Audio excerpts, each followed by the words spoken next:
The diner buzzed with the clatter of plates and the hum of late-evening conversation. Ryan Carter sat across from his son Noah when the young man's voice dropped low. "Dad, can she eat with us?" In the corner, a woman named Emily Hayes sat alone, a single bowl of soup in front of her. Her eyes carrying a quiet kind of exhaustion she could not hide. Ryan did not answer. He stood up. What he did next silenced the entire room and made his own son look at him differently forever. The rain had thinned to a slow drizzle by the time Ryan Carter pulled into the gravel lot outside Mason's diner on a Tuesday evening. He killed the engine and waited a moment before opening the door in the manner of a man who needed those 2 seconds to switch from work to whatever came after it.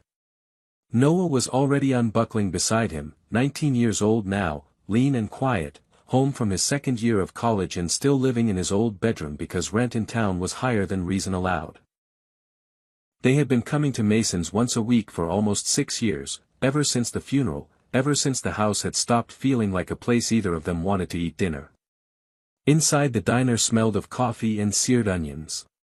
The booth by the window was open as it usually was on weeknights, and Ryan slid into it with the practiced ease of a regular. He ordered the meat loaf without looking at the menu, and Noah asked for the same. Ryan ran a small commercial real estate firm 2 towns over, nothing flashy but steady, built on 12 years of careful contracts and the firm habit of never owing anyone a favor. He balanced his checkbook every Sunday and refused to leave a problem unfixed past midnight. The people in his office sometimes called him fair. They never called him warm. He had decided a long time ago that warmth and clarity rarely fit in the same room. Noah saw her first. She was sitting at the two-top near the back against the wall where the lighting was poorest and her posture made it clear she had chosen the seat for that reason. Brown hair pulled into a knot that had loosened over the course of a long day. In front of her was a single bowl of soup and a glass of tap water. Nothing else. She held the spoon carefully as a person holds a thing they want to make last. Noah turned back toward his father and lowered his voice. "Don't look right away. The woman behind you 2 tables back." Ryan waited half a minute then reached for the salt shaker and let his eyes drift past her without lingering. He saw what Noah had seen. The thinness of the meal. The way she kept her purse tight against her hip like someone who had learned not to set it down. The exhaustion that was more than tired. He had seen his late wife wear that same look in the months they were figuring out how to pay for treatment without breaking. "She was already at that table when we pulled into the lot," Noah said. "I watched her through the window. She hasn't ordered anything else." Ryan picked up his water and took a slow sip keeping his voice level. "She came in to get out of the rain maybe." "She didn't come in for the rain, Dad." "You know she didn't." Ryan did not answer that. He turned his fork over once and set it back. A part of him wanted to do what he always did in situations like this, which was nothing. Not because he didn't care but because caring without thinking it through was how a man got pulled into other people's lives in ways he couldn't manage. He had built his whole adult life on the principle that you helped your own and you left strangers their privacy. That was the line. That was how the world worked. The waitress passed the woman's table and asked if she wanted anything else. The woman shook her head and gave the kind of polite smile that meant the answer had been decided before the question was asked. Ryan watched her hand go briefly toward the side pocket of her purse, then come away empty as though she had checked something she already knew the answer to. She went back to her soup more slowly now because the bowl was nearly finished and she had nowhere else to be. Noah set his glass down softly. "Dad, can she eat with us?" That was the moment Ryan had been waiting for and dreading at the same time. He knew his son. He knew that when Noah asked something quietly, it wasn't really a question. It was a measurement. Noah was watching to see what kind of man his father was when no one important was looking. And Ryan had spent enough years trying to be that man not to fail the test now on a Tuesday over a bowl of soup. Ryan kept his face still. "It's not that simple," he said. Noah's voice was soft but unmoved. "It's a meal. It's not complicated. Ryan answered without looking up. You don't know her situation. Noah's reply came back just as quiet. That's why I'm asking. Ryan let out a breath through his nose. The rational part of him, the part that had run his business through a recession without missing a payroll, began running through the angles as it always did. She might be embarrassed. She might be insulted. She might think he was hitting on her. She might decide he saw her as a charity case, which was, if he was honest, partly true. There were 8 ways this could go wrong and only 1 or 2 ways it could go right.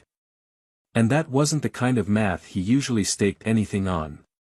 But Noah was still looking at him. And the woman in the corner had just finished her soup. She was tilting the bowl now, easing the last spoonfuls toward her. And in another minute or 2, she would set the spoon down and go. Whatever Ryan was going to do, he had less time to do it than he wanted. And the diner kept moving around him as though none of this mattered. He set his napkin on the table. Wait here. Ryan said. He stood up. The diner went on with itself. Forks against plates, a low country song coming through the speaker over the kitchen, past a man 2 booths down laughing at something on his phone.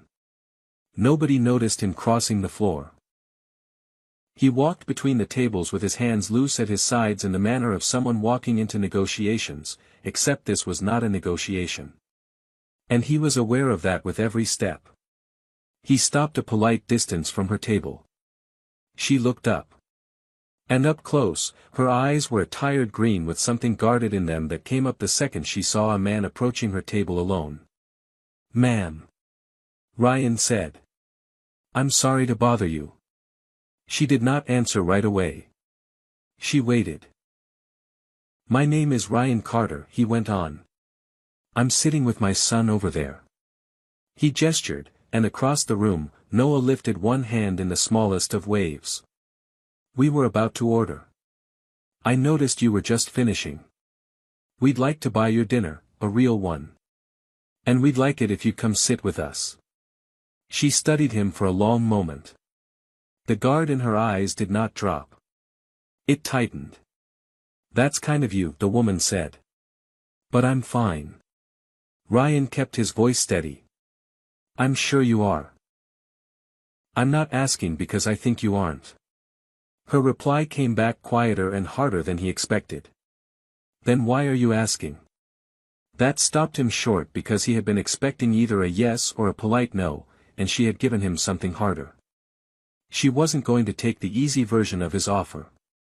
She wanted to know what he wanted from her. Because my son asked me to, Ryan said. And he was right to ask. She glanced past him toward the booth where Noah was sitting.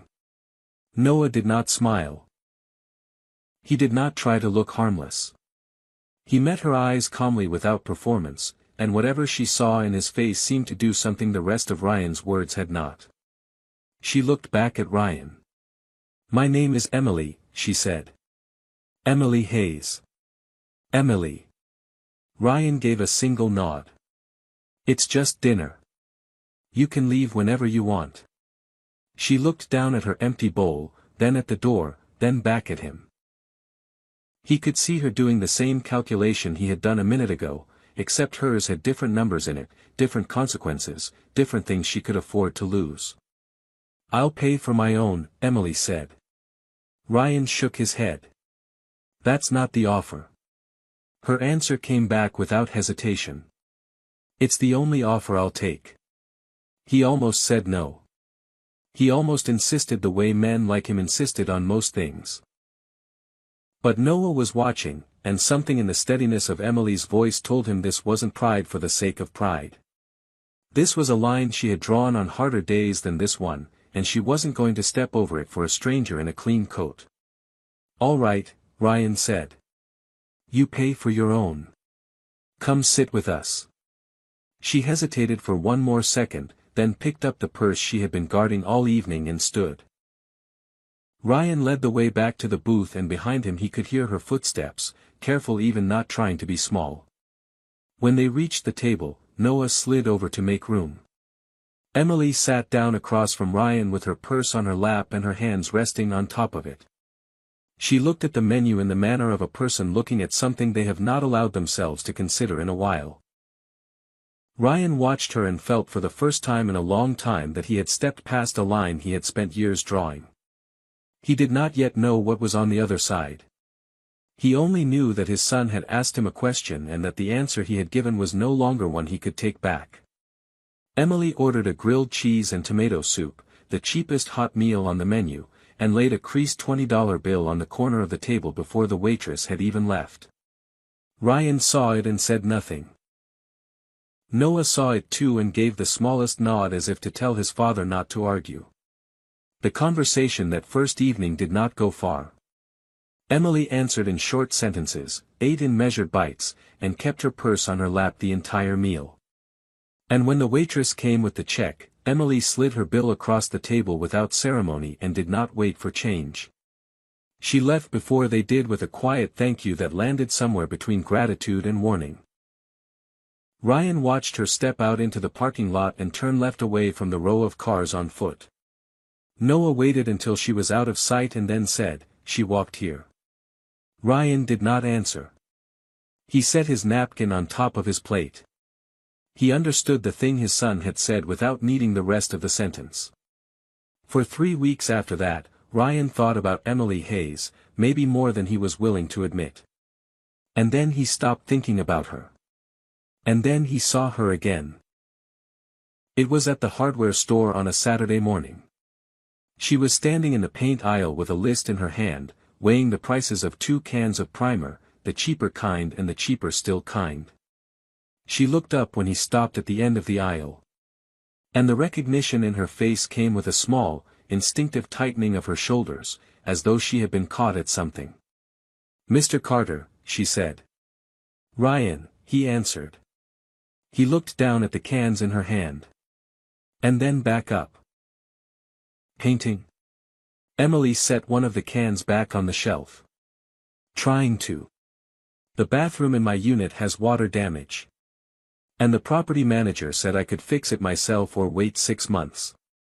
Her voice was even, but Ryan could hear the math underneath it. The math of a person choosing to spend $40 she did not have. So she would not have to spend the next half year staring at a stained wall. He almost offered to send someone. He almost said he knew a guy who did small repairs and could swing by for nothing.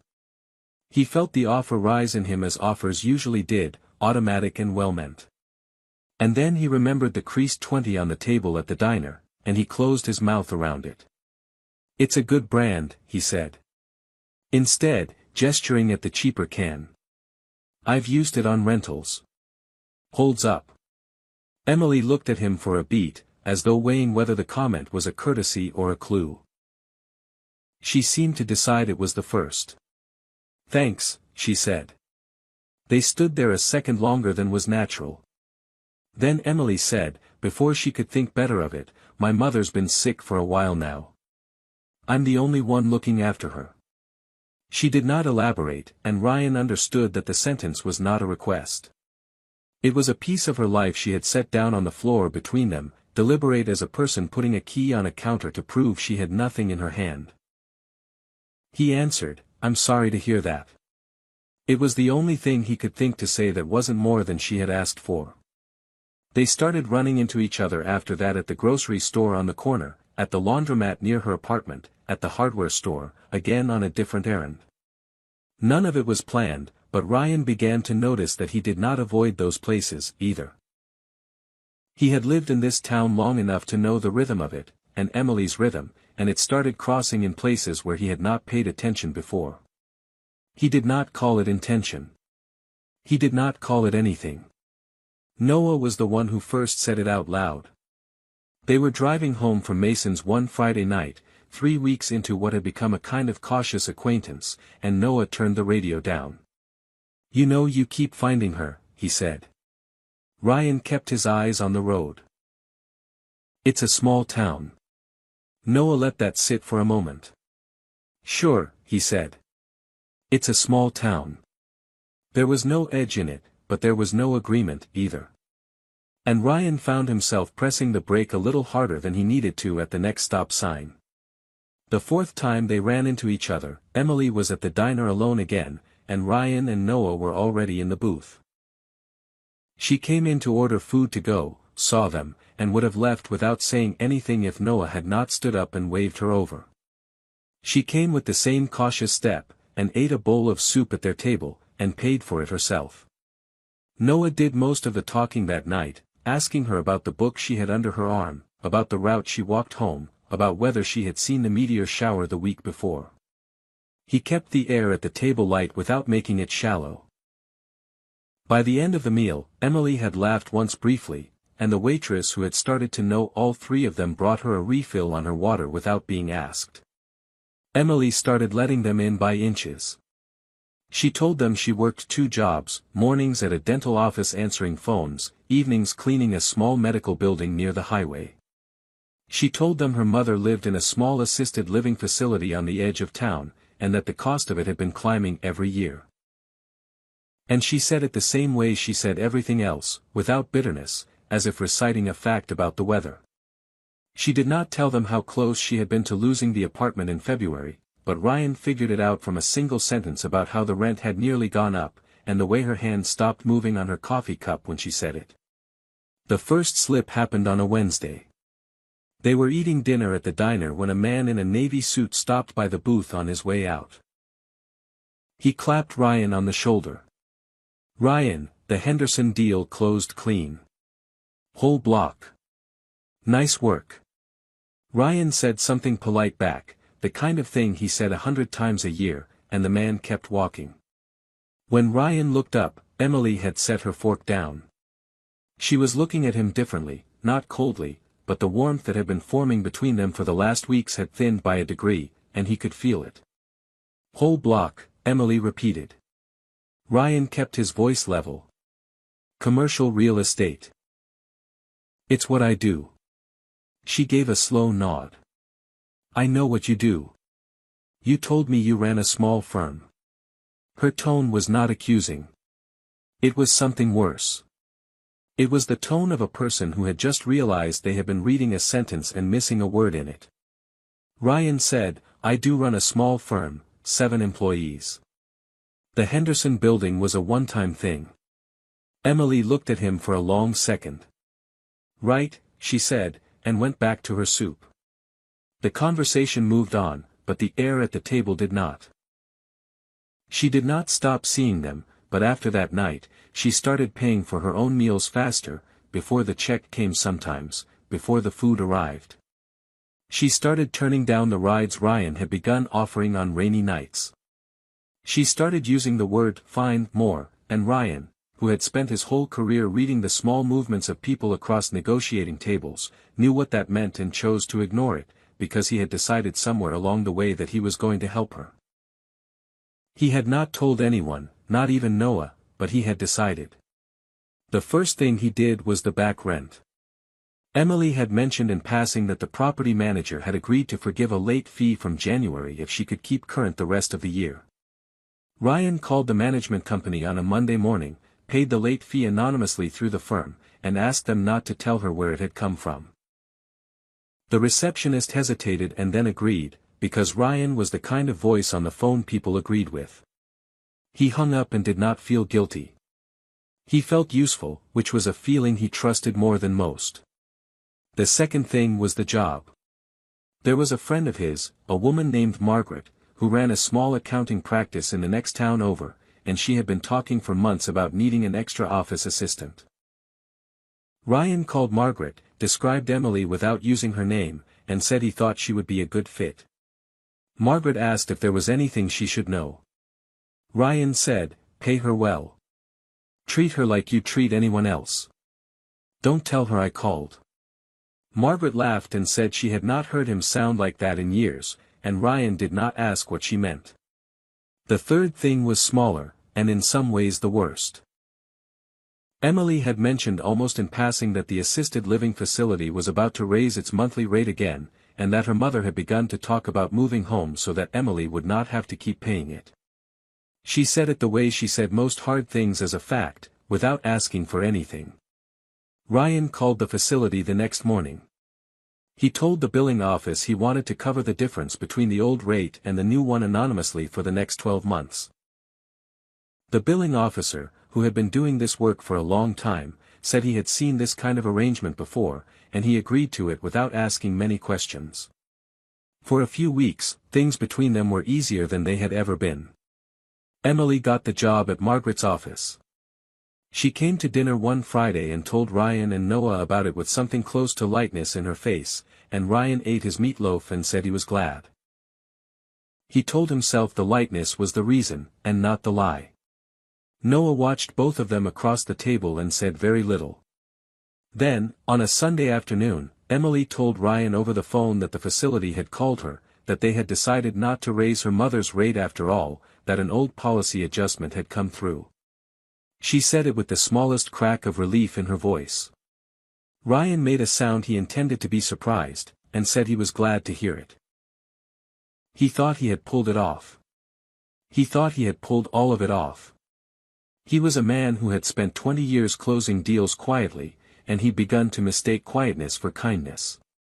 The last thing he did, the thing that broke it, was the smallest and the most arrogant. The facility sent Emily a thank you letter the following month, addressed to her as the family contact. The letter mentioned in a line near the bottom that the facility was grateful for the continued generosity of its private donors and listed the dollar amount that had been contributed on her mother's behalf. Emily, reading it at her kitchen table on a Thursday evening, recognized the figure as something close to what Ryan had once mentioned in passing as the size of a small charitable gift his firm made each quarter. She might not have been sure except that she had spent her whole adult life learning to read the shapes of help that came with conditions, and the shape of this one was familiar. She did not call him.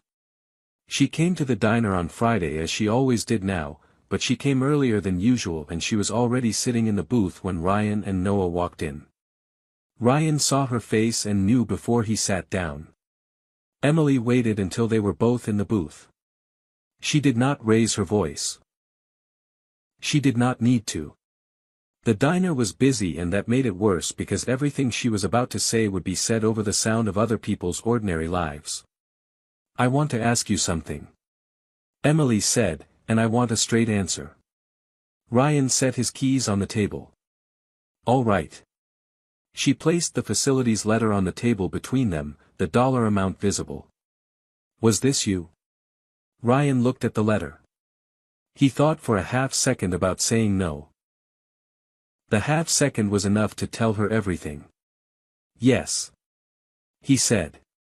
Emily gave a slow nod as if confirming something she had already known for longer than tonight.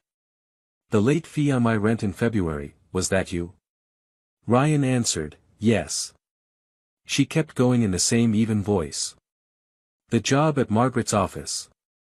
Ryan said, "I made a call. She made the decision. The work has been yours." Emily nodded again. "But I would not have been in the room without you." Ryan did not have an answer for that. He did not have an answer for any of it. Emily looked at Noah for a moment and her face softened briefly before it closed again. Then she looked back at Ryan. "I told you the first night that I would pay for my own. Do you remember?" Ryan said, "I remember." Her voice did not rise. "I told you what the rule was and you decided that the rule didn't apply to the parts of my life I wasn't watching." Ryan said, "I was trying to help." Emily's reply was quiet and complete. "I know. That is what makes it worse." She picked up her purse. The waitress was approaching the table, menus in hand, and Emily lifted one finger polite and the waitress veered away. Emily slid out of the booth and stood at the end of it. She did not look at Ryan when she spoke next. She looked at the window at the gravel lot beyond it. "You did not give me a meal," Emily said. "You wrote a story about me where I was the person who needed saving. And the worst part is I did not even get to read it before everyone else did." Ryan started to say her name. She gave a single shake of the head before he got it out. "I was already doing it, Ryan. I was already doing all of it. And every time you stepped in, you took a little of that away from me." And you didn't even know you were doing it because it cost you nothing. She did not slam the door when she left. The diner kept moving.